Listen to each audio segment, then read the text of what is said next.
Nicolas, Willy. je te remercie d'être de nouveau ici à Delémont. Tu étais déjà venu à Lausanne. Oui, On s'est exact. rencontrés là-bas, c'était super. Ouais, puis après on avait fini, on Ouais. est rentré en voiture et là, On a fait un c'était petit trop peu bien. l'after. Très sympa. Ouais, c'était très drôle. Et du Euh, coup, Nicolas, je profite de ce petit moment. Est-ce que tu peux m'expliquer un petit peu ce que tu fais, ta passion actuellement? Quel est ton un petit peu ton business? Ouais, alors on va essayer on va sélectionner parce que j'ai Ouais, plein tu as d'activités. beaucoup, en Ouais. effet. Alors, Nicolas, faut le Moi, on suivre. va dire ce qui me passionne, il y a deux choses principales qui me drive, c'est le réseau relationnel principalement et créer, et rendre possible des projets. Donc deux choses voilà, que j'aime bien faire, ce qui me donne la possibilité de participer à énormément de projets.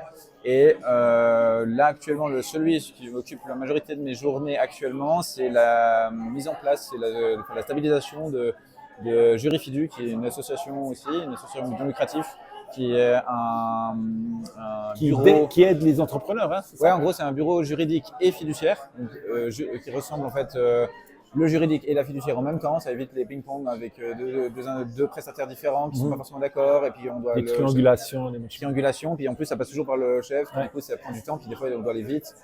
Et ça évite aussi d'avoir le fiscaliste et le comptable qui font du double travail, machin, ça. Donc on a 6 métiers sous un seul interlocuteur. Après on cible.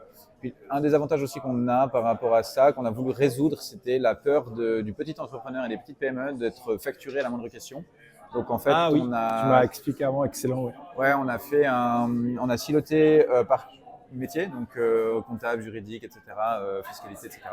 Et puis en fait, les gens ils prennent les compétences qu'ils ont besoin, qu'on détermine ensemble avec eux ce qu'ils ont besoin. Ils ont un forfait, il y a un forfait aussi qui couvre l'intégralité, qui regroupe en fait ensemble. Et puis là, il y a encore un travail qui est pas en double, du coup administratif, du coup on réduit encore le tarif. Et l'idée c'est que c'est basé sur le chiffre d'affaires, le nombre de personnes, et puis après c'est un abonnement unique. Ouais, ce qui est bien, comme ça, les il gens peut ils savent t'appeler quand il veut. illimité. Ouais, puis Mais c'est pas, littéralement. oh, j'ai peur d'appeler, ça va me coûter encore une blinde, quoi. Complètement. Ouais. Et puis en fait, on se dit, ben, comment ils font, comment c'est possible. Et ben, on croit que du coup, les gens vont poser 1000 questions, mais en fait, non. Parce que, je sais pas toi, mais je suis pas sûr que tu sois super passionné par la fiscalité ou la comptabilité. Tu vas poser des questions que quand tu as un doute. Ouais. Et au final, tu le poses la question au lieu de le faire par toi-même. Et puis derrière, ben, tu as un conseil, tu le fais juste. C'est qualitatif. Et puis ça évite que pour nous, entre guillemets, ça prend plus de temps. On est moins cher. On se dit, what, comment c'est possible? Mais en fait, pas du tout. Parce que oui, tu vas faire juste, du coup, tu vas éviter de faire une erreur qui va demander des heures de Tu vas travail. pas te retrouver avec le Et, nightmare final. ouais, et puis des conneries, genre les barèmes. Là, on a fait un post dernièrement sur un truc qui con, c'est des toutes petites ajustements, mais ça peut te faire une rectification fiscale à la fin de l'année si tu as 10 salariés même, c'est des dizaines de milliers de francs. Et puis en plus de ça, vu que tu as fait faux, ben, tu peux potentiellement être sanctionné même si tu n'as pas Ouais. fait faux à volonté.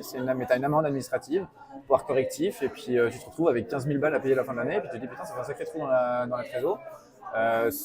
Voilà, Excellent. c'est des trucs comme ça, on essaie d'éviter. Mais top, bravo, bravo, bravo. Je profite de ce moment aussi. Ici, en fait, tu as le mur Ouais, je me des souviens indépendants. des post-it. Donc, tu avais écrit. Non, des alors post-it. je crois T'avais pas eu le temps. que j'avais. Tu venais de les récolter quand je me suis dit, Ouais. ah oui, il y a des post-it, puis Ok. j'étais en train de les ramasser. Bon, ben, écoute, tu vas en subir un, dans Allez, le sens. allez. On va en prendre un, ou bien il y en a peut-être un qui te parle. Ouais, tu peux choisir Égal. quelque chose qui te parle, toi, que tu retrouves aussi dans ton quotidien en tant qu'indépendant. Je te laisse regarder. Bah en fait, le truc, c'est que vu que c'est des indépendants qui l'ont fait ou des entrepreneurs, ils sont un peu tous dedans. Disons que ça, j'aime bien parce que c'est ma valeur préférée, mais sinon, la prospection, c'est un problème. Tu veux quoi Comme tu veux. C'est égal. Moi, je suis mauvais pour choisir parce qu'en fait, tout m'intéresse. La Donc, tu choisis pour prospection, moi. je pense que c'est un thème. Franchement, la prospection, c'est un thème qui est beaucoup ressorti. Où l'indépendant, il a des fois de la peine. Alors, on va le prendre et on va voir un peu comment tu le vis. Allez. Ok, allez.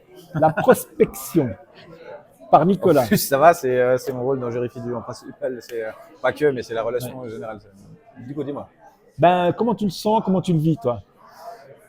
C'est une question. Est-ce que c'est quelque chose un thème important?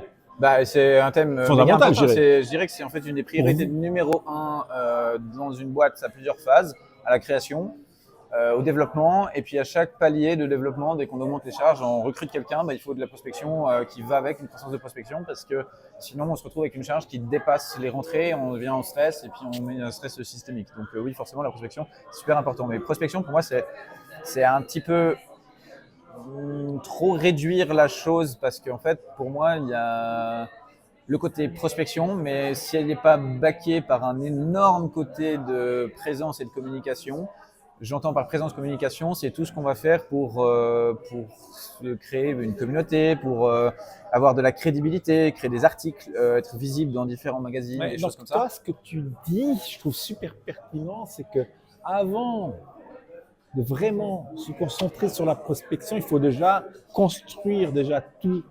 Une Non, sorte de faut être en non, parallèle. Parce que ouais, mais si une tu fais, crédibilité, un storytelling, quand tu te comprendre lances, ton c'est client. impossible. Par exemple, quand tu te lances, c'est impossible parce que si Ouais, tu c'est fais ça le ça, problème. c'est il faudrait avoir un cash Ouais. de malade pour pouvoir vivre pendant 1 an, 2 ans, créer cette crédibilité. Mais il faut pas l'oublier, quoi. Disons qu'en fait, la prospection, Mais c'est si tu fais la super. prospection, je voulais dire, avant de faire ça, des fois il te manque. Alors, non, mais tu as des canaux de prospection. Tu as des canaux de Ah. prospection. Dans la prospection même, tu as plein de canaux. Tu pourrais Avant utiliser- ça, tu là pourrais où utiliser tu un canal où tu es as un un peu contact plus mûr. direct. Ouais, Quand tu typiquement. n'as pas de présence numérique, quand tu n'as pas d'image de Excellent, ça marque, j'aime beaucoup. quand tu n'as pas d'image de marque, quand tu n'as rien dessous, ben, si tu vas en one-to-one, ben, tu me fais confiance à moi, tu t'en fous de savoir si j'ai un site internet Ouais. ou pas, tu m'as fait Ouais, confiance, c'est vrai. j'ai parlé du truc, on discute, je montre ma Ça, compétence, ça on pourrait être le échange, premier tu- pas de la Et prospection. en fait, la prospection, c'est souvent le premier pas pour beaucoup. Hein. C'est le Ouais. porte-à-porte, c'est les événements de networking, ce que tu mets en place. Là, il y a certainement plein de gens qui sont clients. Je suis persuadé que dans tous les événements passés de Nouveau Mouvement et dans tous les événements de manière générale dans le networking, ça mène toujours à des collaborations, soit de partenariats Absolument. d'affaires, soit des Absolument. clients. Et ça, c'est de la prospection qui n'a pas besoin d'une entité derrière. Après, tu as la prospection numérique, etc., où là, il y a besoin de plus de crédibilité.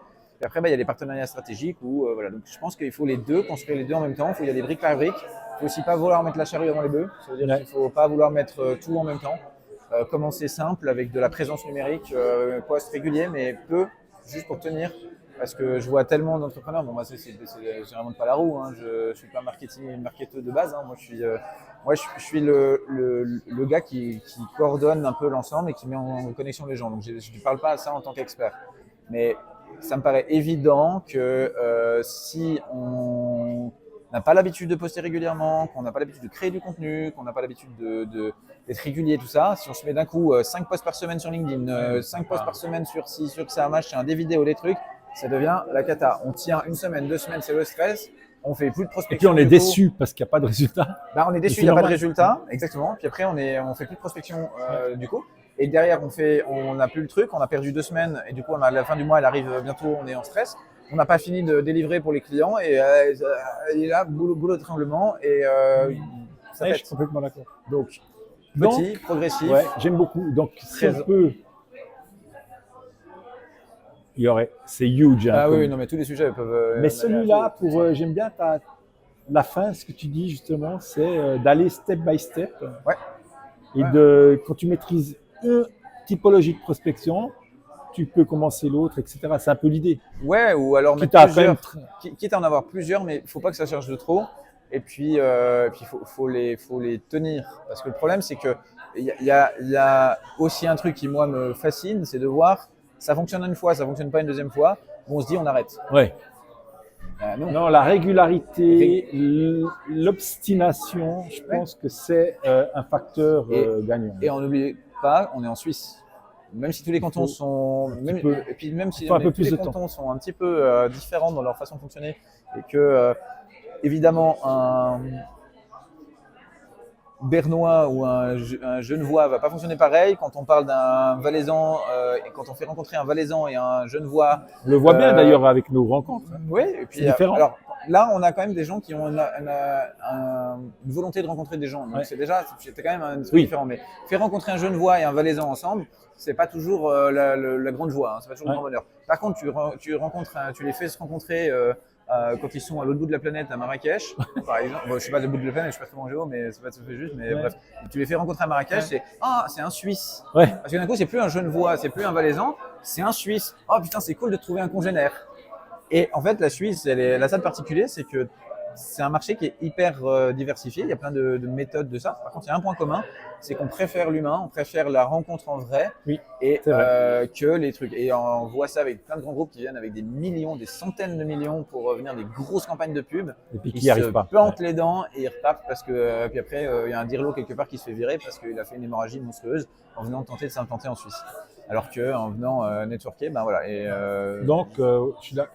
Step by step, méthodique aussi. comprendre le territoire, comprendre que le relationnel est important en Suisse Méthodique. et méthodique. Rencontre, répertorier les contacts, faire le suivi correctement, faire tout ça. C'est pas habituel pour tout le monde. Mettez les process en place, réduisez. Une fois que ça devient une habitude, le temps pour la même chose qui vous a pris une demi-journée, ben, au bout d'un moment, ça prend là. Et là, on rajoute un deuxième truc qui va prendre beaucoup de temps. On va le Excellent. noter. Voilà. Merci Nicolas. Mais avec plaisir. Trop bien. On fait un petit coucou et à bientôt, suivant le mouvement.